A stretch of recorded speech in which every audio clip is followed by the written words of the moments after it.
This is CNN Breaking News. We begin this hour with breaking news in the January 6th investigation into former President Donald Trump.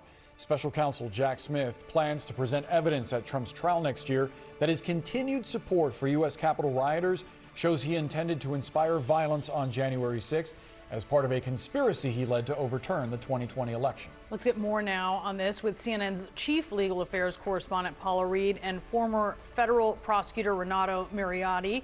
Paula, tell us what we're learning here and why this is so significant. This is fascinating because this is the first time that the special counsel has really laid out publicly exactly how they're going to present large parts of their case before a jury next March. Now, they list out all the specific evidence that they intend to present.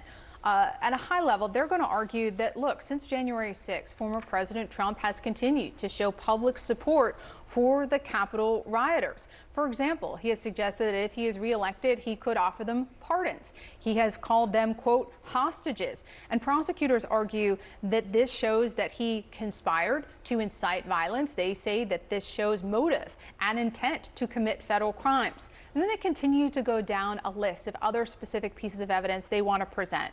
For example, they take it way back before January 6th in the 2020 presidential debate. You may remember then President Trump was asked to denounce the extremist group, the Proud Boys. And instead of denouncing them, he appeared to call out to them publicly, saying, quote, stand back and stand by. And according to this new filing, they argue that many members of the Proud Boys, they embraced that. And of course, we know many of them were active participants in the attack on the Capitol. He also, they note, refused to commit to the peaceful transition of power ahead of the 2020 presidential election.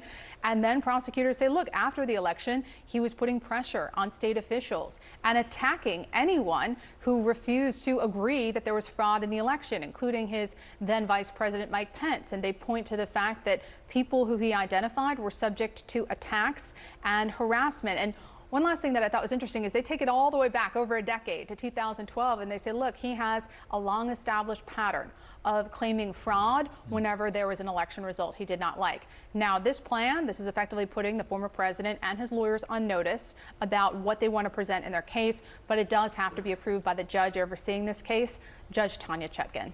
Renato, over to you. We've seen Trump's defense team in different cases make the argument that Trump was within his purview, acting legally on January 6th because of the First Amendment. I imagine when you're sort of visualizing the defense from Trump's team, they're likely going to repeat that type of defense. No? Does that make sense?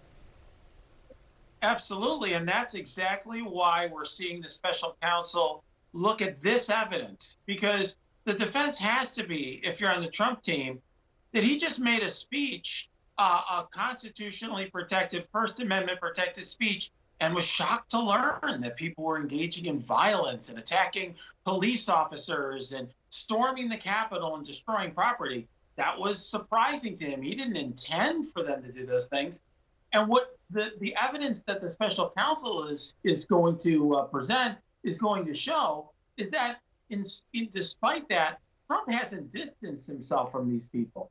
He hasn't said, well, all these people who attacked the Capitol and violently and hurt people and actually resulted in deaths, some deaths, that I have nothing to do with those people, and I'm shocked and abhorred by their behavior. Instead, he has embraced them. He's called them patriots. He suggested pardoning many of them. He has, in many ways, lifted them up. And so that is precisely why the special counsel is using this evidence, because they want to undercut the defense that Trump plans to make it his trial. Renato, do you expect that his lawyers at some point, if they were worth their salt, would have said to him, you're opening yourself up to liability here if you do not distance yourself, if you do not condemn this, rather than showing approval for this behavior? 100%. You've hit the nail on the head. I mean, if I was defending this case, I would absolutely be telling my client to keep his mouth shut. But I will just say, as someone who defends white-collar cases across the country, one of the challenges is what I'll say client management, so to speak. And for a lot of clients, they understand that, oh my goodness, I'm under a federal indictment. This is such a serious matter. I'm going to keep my mouth shut. I'm going to listen to you. Others do not. And Donald Trump, of course, infamously does not listen to his lawyers. He's running the show. And I think he is really ultimately, hurt himself more than anything by his continued behavior, because his behavior here that he's had since January 6th is not consistent with somebody who is against the violence at the Capitol. It's more consistent with someone who encourages and embraces that violence. Just given his track record, I imagine there are a few clients more difficult to manage than the former president. Paula, walk us through where this fits in the broader context of the case that the special counsel is building. Yeah, it's interesting because when we were covering these investigations over the past couple of years, we weren't sure if former President Trump would be charged related to January 6th. It seemed like a much more obvious case down in Mar-a-Lago, the classified documents investigation. Easier to charge, perhaps easier to prove.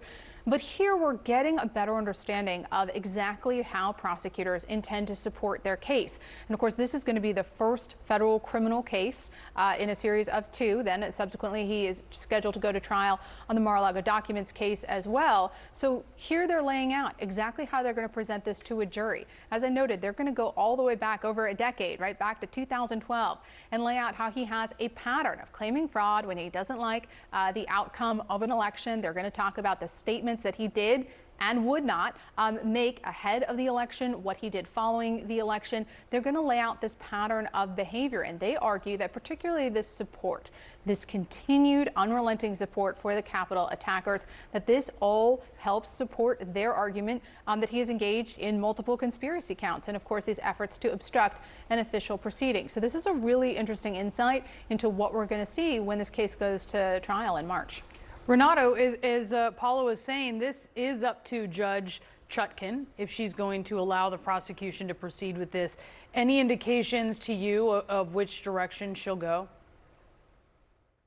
Oh, I think she absolutely will present this evidence. This is core evidence of the defendant's intent and motive. And so essentially the argument that the defense is going to have is that this is irrelevant, that it's going to prejudice him in some way. But under the rules of evidence, the only prejudice that's considered is unfair prejudice. And I suspect that Judge Chutkan is going to find that this is very highly probative, highly relevant evidence of Trump's state of mind. And so realistically, I think it's very, very likely this evidence will be presented at trial.